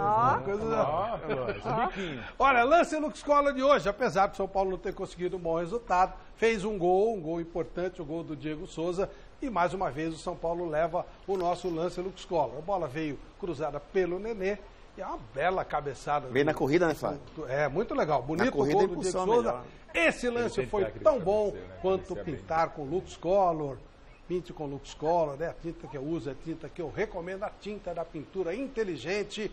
O gol do Diego Souza é o nosso lance Lux Scholar de hoje, tá legal? Olha, alguns jogos quebraram a rotina, hein? 2 jogos pelo menos, eu não sei se temos todos os gols aí, mas vamos ver alguns gols. Destacando mais uma vez o que o Ceará fez quando atacou o Grêmio, perdeu como tinha que perder, mas perdeu de 3-2 e não de 1-0 com gol chorado no final. Vamos ver. Na Arena do Grêmio, o Ceará abriu o placar com o zagueiro Luiz Otávio, que marcou de coxa. Do lado gremista, também tem zagueiro que marca gol. Jeromel apareceu livre e de cabeça igualou 1-1. 6 minutos depois, os visitantes voltaram à frente com o atacante Arthur. Mas no finalzinho da primeira etapa, Tony Anderson apareceu livre para empatar mais uma vez, 2-2. E no segundo tempo, Luan cobrou falta com categoria e virou a partida. Final, Grêmio 3, Ceará 2. No clássico estadual, o Atlético Paranaense venceu o Lanterna Paraná com facilidade. 3-0 dentro de casa, com gols de Rafael Veiga, Pablo e Marcelo Cirino. Com o resultado, o Furacão abriu 6 pontos da zona do rebaixamento. Flamengo e Atlético Mineiro fizeram um duelo disputado no Maracanã e foram os cariocas que se deram bem. No primeiro minuto, William Arão abriu o placar. Depois foi a vez do Galo empatar com o Leonardo Silva. No comecinho do segundo tempo, Lucas Paquetá colocou o rubro-negro novamente em vantagem e fechou o marcador em 2-1.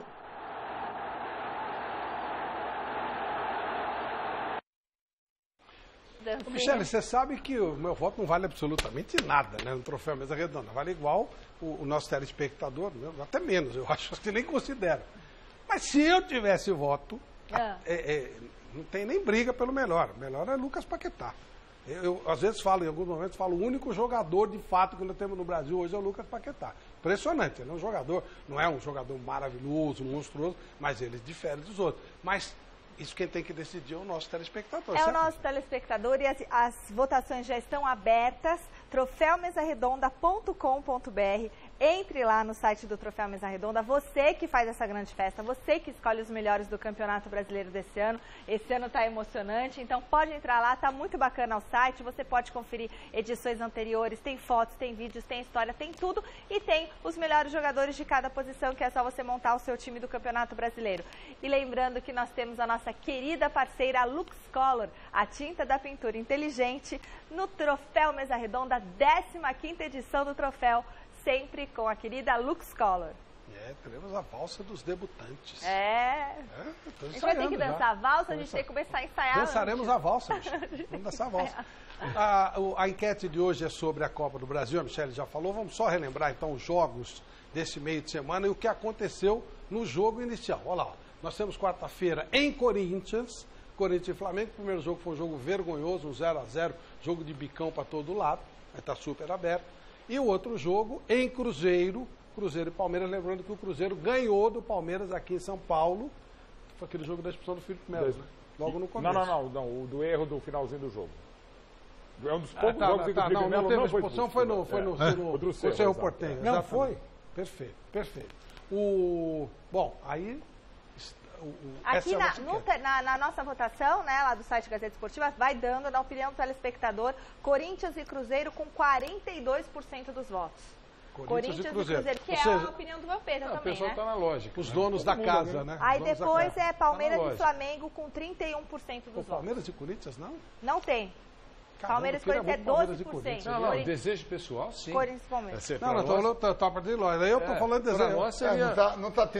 Não tá tendo muito esse resultado pela derrota do Palmeiras em casa, diante do Cruzeiro. Não é fácil. Mas olha, o Cruzeiro perdeu do Atlético Paranaense lá, perdeu do Santos lá, perdeu do Flamengo lá, ele faz o resultado fora, né? Então daí eu não... Mas tá passando. Eu não consigo imaginar o Palmeiras... O Palmeiras pode ganhar lá. O Palmeiras pode ganhar, sim. Eu acho que o Palmeiras ganha o jogo. Não sei se ganha nos pênaltis. Eu acho que pra mim as duas disputas vão pros pênaltis. Eu vou naquela tese do Mauro, que falou pra nós. Não há nenhuma chance do Palmeiras deixar de estar na final.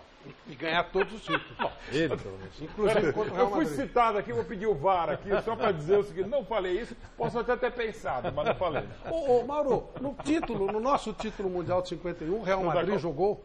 Não, o Real Madrid não jogou. Não jogou, né? Então será a nossa primeira final em busca do bicampeonato mundial contra o Real Madrid. Certo, seria a primeira final Palmeiras e Real Madrid. Lembrando que no confronto direto o Palmeiras tem mais vitórias que o Real Madrid. O Palmeiras já jogou com o Real Madrid? Já ganhou o tricampeonato do Ramon de Carranza, aliás, o bicampeonato de 74, 3-1.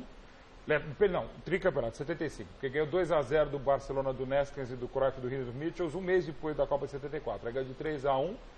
E com o Vanderlei em 93 foi empate 3-3. O Palmeiras tem mais vitórias que o Real Madrid no confronto direto em amistosos e no Ramon de Carranza. Ramon de Carranza que não é um título mundial, certo? Não, mas é um torneio muito importante. E quando completar 50 anos também 74, não será, 75. Certo? Não, porque inclusive o Miller ganhou o Ramon de Carranza com o São Paulo, aquelas séries sensacionais de conquistas. E é um torneio muito importante o Ramon de Carranza. Ô Flávio, amanhã tem também a disputa de melhor do mundo, né? Tem. Aliás, nós vamos fazer uma matéria especial com aquele que parece que é o favorito, né? Já a nossa equipe foi lá. Aliás, podemos partir para essa matéria? A história de Modric. Como vocês sabem, a nossa Fundação Casper Libero, numa sacada sensacional, foi à Croácia, ouviu Dona Colinda, mas fez outras matérias especiais. Dona Colinda é a presidente, é questão de intimidade e tal, né? Tá fazendo chamada pra gente e tal, né? Mas amanhã é a decisão do melhor do ano. Cristiano Ronaldo, Salah e Modric. Modric tem uma história espetacular e a nossa equipe, a equipe da Gazeta, exclusividade total para a televisão brasileira, conta agora a história daquele que pode ser amanhã o melhor jogador do mundo da FIFA. Vamos ver lá na Croácia a nossa equipe contando a história do cara que nasceu lá.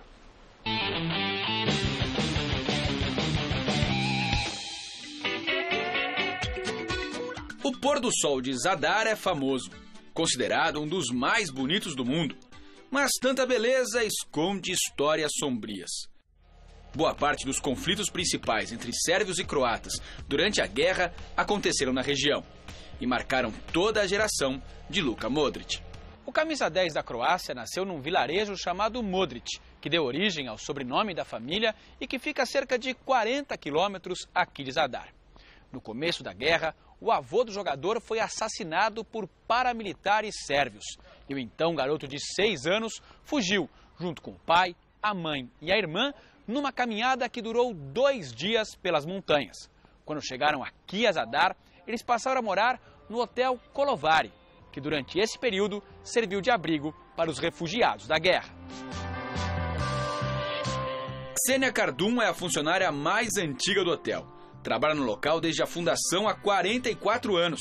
Durante a guerra, a vida não era fácil. O governo financiava o hotel para que ele recebesse os refugiados. Yes, it was very heavy. Once or twice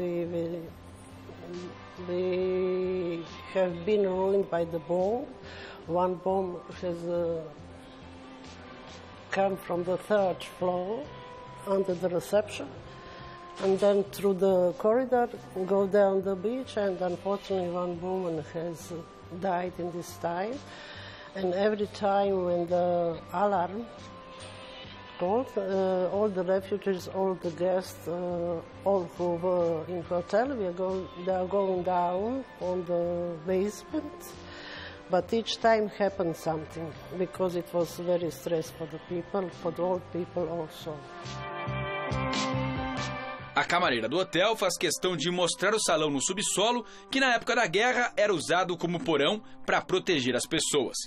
Este era o ambiente em que vivia a família de Modric, que mesmo no caos começava a nutrir um sonho.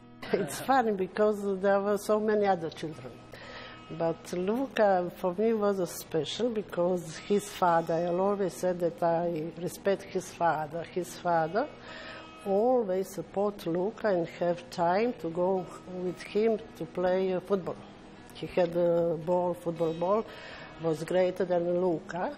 And Luka was so teeny little boy, I think maybe five years or 6 years. 6 years. So he was so teeny. And as I work on the reception desks, I just saw his father with the legs, with the arms like this. I didn't saw Luka because he was so teeny. O campo que Modric jogava era o estacionamento do hotel, e mesmo pequeno já mostrava talento. Ainda durante a guerra, Josip Bajlo, dirigente do NK Zadar, entrou na vida dele. Postoji jedan mali hiperaktivan i da ima smisla za nogomet. Da po cijeli dan igra taj nogomet na parkiralištu, odnosno u holu ispred recepcije. Poslije 2 mjeseca, znači negdje u 12. mjesecu 1991. otišao sam dole u hotel Kolovare pogledat tog maloga 2-3 navrata i ocijenio sam da bi ga se trebalo priključiti školi nogometa Zadarskoj.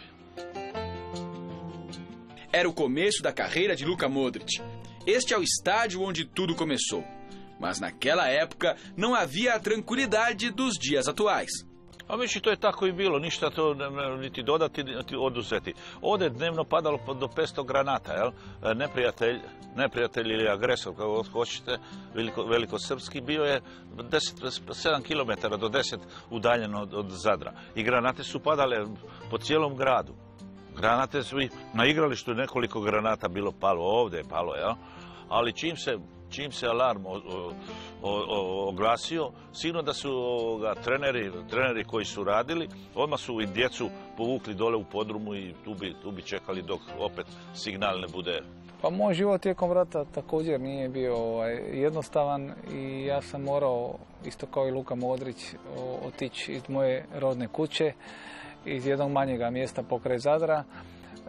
I isto tako, jako sam teško živio u to doba. Međutim, evo, hvala Bogu, imali smo sreće da smo svi preživjeli taj rat. Palavras de Robert Botunati, que voltou para Zadar depois da guerra e teve a honra de ser técnico de Modric numa época bem mais tranquila. Orgulhoso, ele guarda fotos da época em que dirigiu o mais famoso de seus pupilos. Luku Modrića upoznao sam 1999. godine kad sam preuzeo momčad pionira nogometnog kluba Zadar. Bio je izuzetno mal, nizak rastom, međutim odmah na prvi pogled se vidjelo da ima fenomenalnu motoriku, pregled igre, kvalitetna rješenja sa loptom. Pouco tempo depois, Modric trocou o Zadar pelo Dinamo Zagreb, onde se profissionalizou.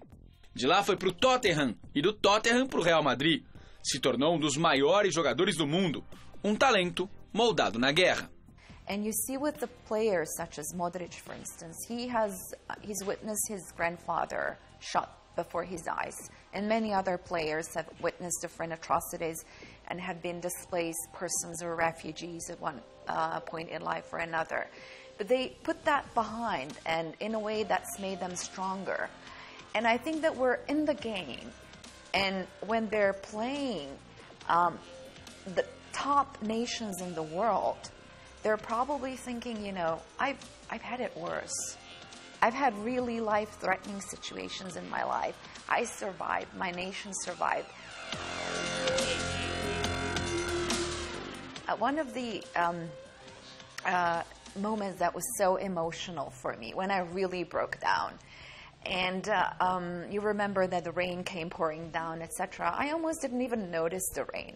I wasn't thinking about my hair or my makeup or the way that I looked. I was thinking about my nation. I was thinking about those guys who were in front of me. And when I saw Modric approach me with the title of the best player, with his trophy, and when I saw in his eyes that he would have gladly given that trophy for the other one, for the team, for the nation, that was the moment when I really broke down, when I was so emotional, thinking, you know, this guy is so great. He's one of the top, the best players in the world, and he doesn't care.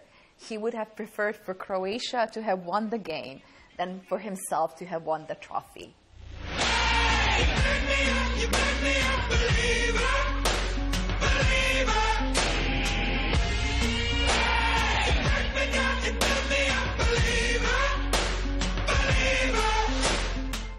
Vamos pro Mesa Quadrada, a segunda parte de Beto Hora. Vamos lá.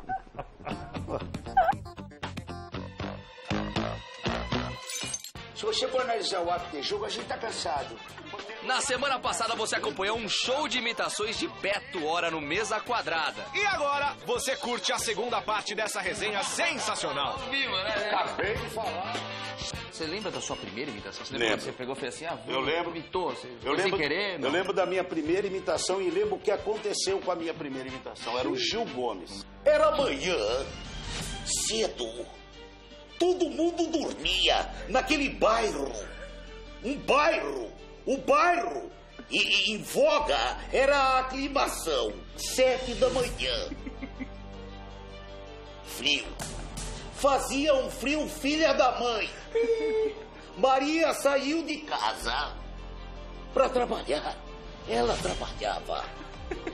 Saiu e nunca mais voltou. O que aconteceu com Maria, eu vou contar depois dos comerciais. E o Gil Gomes, na minha época, o Gil Gomes, um super beijo pro Gil Gomes. O Gil Gomes é um gênio. E o que aconteceu, que foi uma coisa mais engraçada do mundo, teve um festival de imitadores do Gil Gomes, que aconteceu no Sesc. Aqui em São Paulo mesmo? Aqui em São Paulo, aqui na Avenida Paulista. Imitadores do Gil Gomes? Imitadores do Gil Gomes. Você participou? Ah, todo mundo participou. Eu, Zé Américo, o Pardini, todo mundo que trabalhava na época com imitação da molecada, todo mundo mandou fita. Bom, o que o Gil Gomes fez? O Gil Gomes gravou uma fita e mandou também. Imitando ele mesmo? Não, fazendo ele. Você acredita que ele mandou? foi em terceiro lugar? A imitação dele mesmo. Ele foi em terceiro lugar, cara. Tinha gente, cara, que jurava que eram as pessoas. O Pelé. Entendeu? Essa magia, né? O próprio Pelé se confundiu. Quando ele me ouviu, o que aconteceu? O Pelé chegou pro Pepito e falou assim: Pepito, eu tô preocupado com a minha mãe. Porque a minha mãe, toda vez que eu chego em casa, a minha mãe fala assim: filho, para de falar essas bobagens na rádio. E o Pelé falou: pô, eu não dou entrevista em rádio faz mais de 10 anos. E ela com a mesma voz que você. E ela tá me ouvindo no rádio, significa que ela não tá legal. Uhum. E aí o Pelé, o Maradona falou uma bobagem do Pelé e o Pelé não respondeu. E eu resolvi responder pelo Pelé. Foi quando eu lancei o leite. O leite Maradona, agora em pó. Entende? Aí deu um mó buchicho isso. E aí o Pelé falou: pô, mas eu não falei isso. O Pepito falou: não, é um cara da rádio tal que falou. Pô, então volta lá que eu quero ir lá. Entendeu? Aí foi quando a gente conheceu o Pelé, a gente mas ficou ele amigo. foi receptivo, ele curtiu. Ele gostava da imitação. Ele virou amigo, ele virou padrinho do Na Geral. Que legal, bicho. Ele virou padrinho do Na Geral. Quando você faz algumas imitações, você faz até o jeito das pessoas. É o José Wilker, eu acho que você também fez assim. O José Wilker, quando ele ia dar entrevista, ele tinha um jeito de sentar que era peculiar. Ele falava assim, ele ficava desse jeito. O cinema tem uma coisa maravilhosa, que é a coisa que você imagina que vai acontecer. Eu acho isso sensacional. Você imaginar o que vai acontecer. Pior que é verdade, cara. Então, cada um tem um jeito de sentar. Francisco Coco, como é que é? O Francisco não.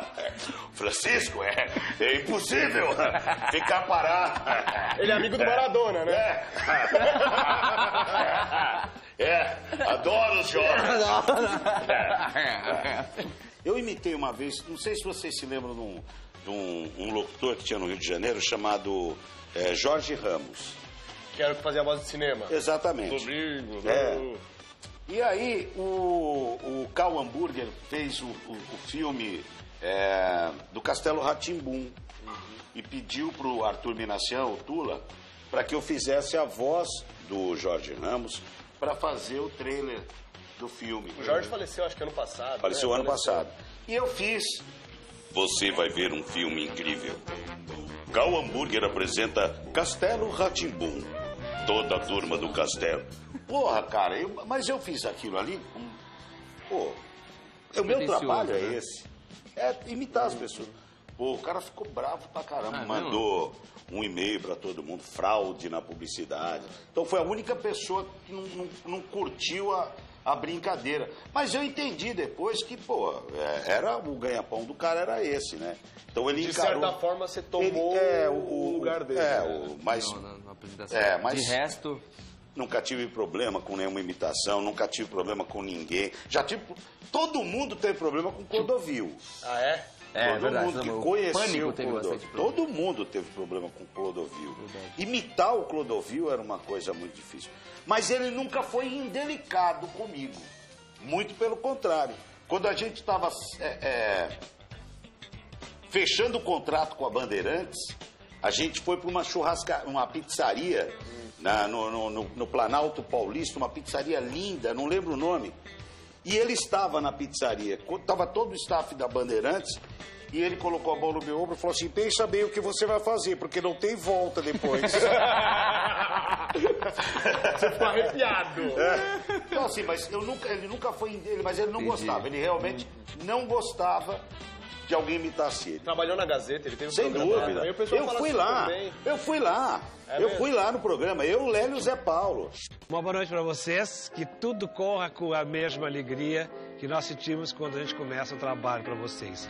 O Zé Paulo entra no programa, ele olha pro Zé Paulo e falou: meu Deus, que homem é esse? Eu queria ser você. Juro por Deus. E aí, Zé? Cadê o Zé?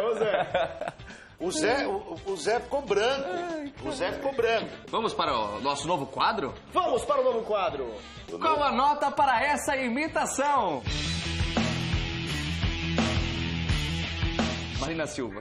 Nós temos que preocupar-nos com a Mata Atlântica. É bom. Qual a nota dessa imitação? 10. Caramba! Muito obrigado. Formidável. Tem um outro que ele faz cantando também, que é o Leonardo. Eu juro por mim mesmo, por Deus, por meus pais. Bom também. Qual a nota desse? 10? 10 também, só 10. Porra, brincadeira, velho. Quase acertou aí, ó. Porra, meu. Sou Beto. Agora é hora. É, meu. Tô louco, bicho. Agora é hora, entendeu? Hora. Imitação é exatamente isso. Ela tem que ser uma brincadeira, ela não tem que ser uma profissão. Com certeza. Pessoal, esse foi o Beto Hora. Muito obrigado, gente. Pode ser o Beto Dia, pode ser o Beto Semana. Tem mais coisas pra gente falar, viu, cara? Então não perca este ano inteiro a gente fazendo. Todo domingo, Todo domingo, agora Beto Hora no Mesa Quadrada. E na mesma hora, na mesma hora. De novo essa piada. Hora de novo, meu Deus do céu. Pessoal, manda sua mensagem com o hashtag Mesa Quadrada. Peraí, Vini. Deixa ele falando. Um abraço, Beto. Obrigadão, Beto. Vai fazendo aí, vai fazendo. Vai falando.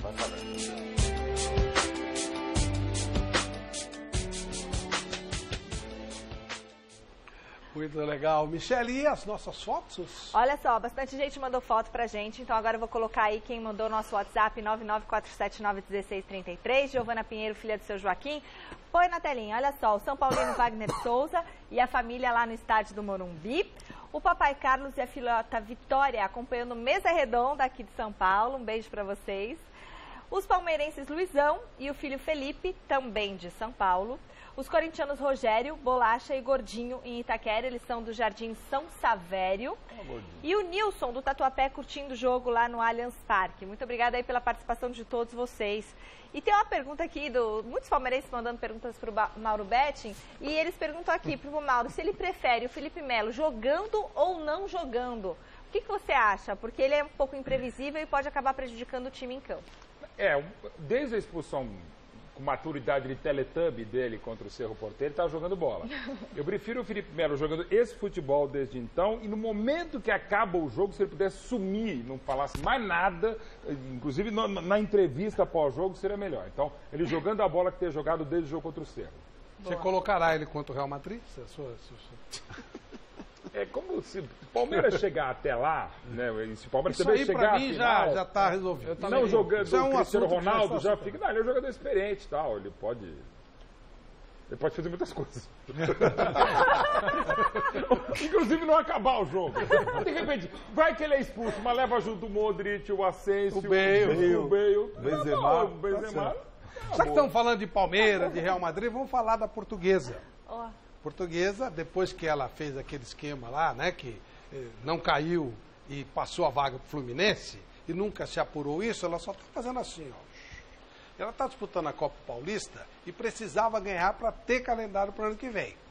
Já está fora. Vamos ver o jogo contra o Audax, do nosso querido Ropeta. Vamos ver. Já eliminado.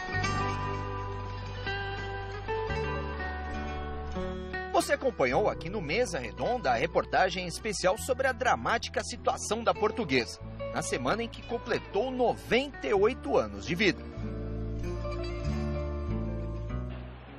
No futebol, a esperança era a Copa Paulista. Voltar onde ela nunca deveria ter saído, né, de competições nacionais. E nem a 4ª divisão é o local da Portuguesa. Em dias de jogos, este pátio costuma ficar bastante cheio pouco antes da partida. Mas hoje, antes do duelo contra o Audax, a situação é diferente, por uma razão especial.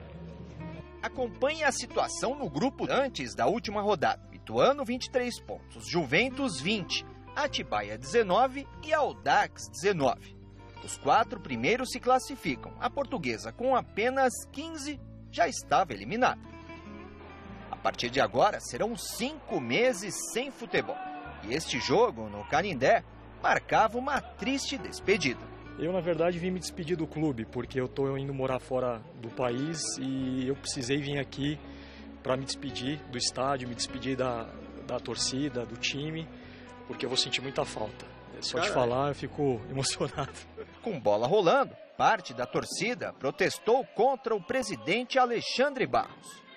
Um caixão simbólico foi colocado em frente ao estádio. Público, 379 pessoas. Renda, pouco mais de R$3.000. Para jogadores e comissão técnica, o futuro é incerto. A gente vai conversar na segunda-feira, vamos expor algumas situações. Sabemos que o resultado não aconteceu, erros a gente cometeu e eu não tenho vergonha de falar isso, mas, como eu falei, a confiança no trabalho é plena. Agora fica a critério da diretoria passar para a gente o que pensa em relação a 2 e aí a gente concordar ou não. É difícil, né? É difícil. Um jogador de futebol, acho que é uma vida curta, é uma carreira curta. Então, se a gente não... A gente às vezes fica sem clube, então é um sentimento ruim. É um sentimento ruim, dá um vazio. Mas espero, tanto eu como meus companheiros lá no vestiário, a gente consiga alguma coisa melhor. Assim como os salários atrasados, que ainda não tem data para serem quitados. Não, acho que a questão de salário, o jogador ele entra em campo não pensando nisso, mas a atmosfera que existe, né, de politicamente, de instabilidade, a gente fala, vê as reportagens, né, de vocês, do Santos, de problema político, você multiplica por 1000 aqui, é mais ou menos o panorama político da Portuguesa. Então a gente procurou blindar de toda maneira o jogador, mas quando a bola rola, acaba se refletindo em cima deles todo esse problema que a gente já conhece da Portuguesa. Acho que isso não pode interferir dentro de campo, né? Acho que dentro de campo a gente tem que esquecer os problemas que a gente tem fora. Só que acontece coisa do futebol, né, gente? Acho que qual clube que não passa uma dificuldade? E a gente agora vamos tentar dar a volta por cima na 2, mas infelizmente a gente não conseguiu esse campeonato.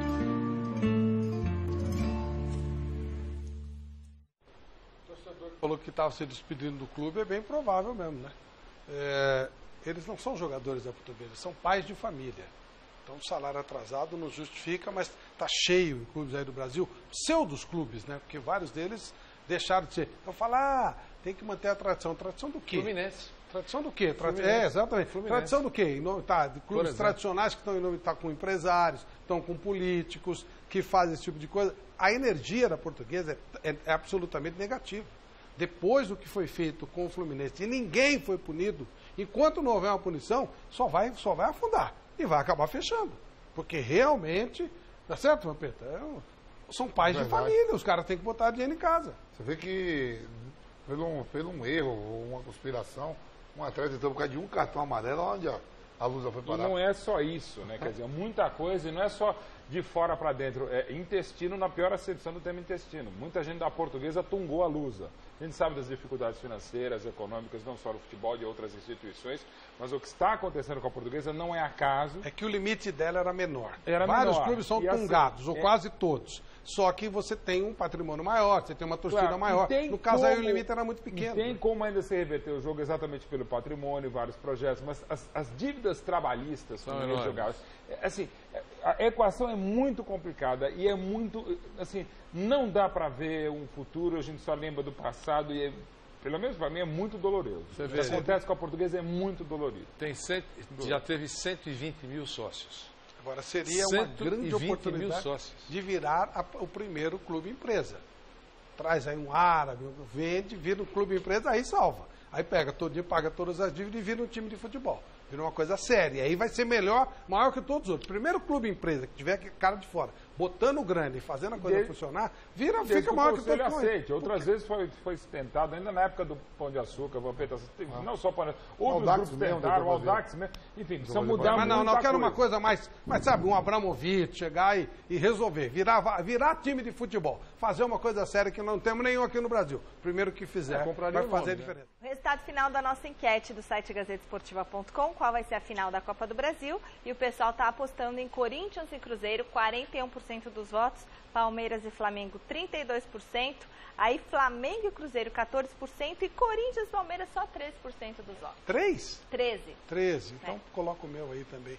Ó, nós temos um minutinho para encerrar e eu preciso dar a palavra ao mestre Alberto Helena neste minutinho final para falar sobre Portuguesa, que ninguém mais que você conhece a história de quando a Portuguesa era uma coisa espetacular. A Portuguesa era um espetáculo. Eu estava aqui recitando o time, os maiores times dela: Manga, Nene Noronha. Muca, Nene Noronha. Djalma Santos, Presnãozinho e Ceci. Julinho, Renato, Nininho, Pinga e Simão. Esse time era um espetáculo. Dava show toda a partida. Meteu 7-3 no Corinthians. Campeão, 52. Campeão daquele ano, o Corinthians. O Corinthians que tinha um timaço também. E foi uma partida espetacular do Julinho e que quase custou a carreira do Gilmar Santinelli, naquela partida. Ele ficou na reserva do Cabeção, o Cabeção foi para a Copa do Mundo de 54 e ele não foi porque estava ainda estigmatizado por essa goleada sofrida diante da Portuguesa. A Portuguesa teve histórias maravilhosas, teve jogadores extraordinários. É inadmissível que tenha chegado a esse estágio de decadência, de queda, num momento em que ela deveria estar lá em cima. Ele soube montar aquele estádio que foi muito bacana e tal, e infelizmente. Querido Mauro Betti, muito obrigado por estar conosco. Eu agradeço muito mais uma vez e até breve. Se Deus quiser, num dia melhor, do que daquele da última vez, 2012. Boa noite, Vanderlei. Boa noite, Vampeta. Boa noite, Helena, Mília, Michele. Até amanhã, 6 da tarde, no nosso Gazeta Esportiva. Tamo junto. Um abraço. Tchau.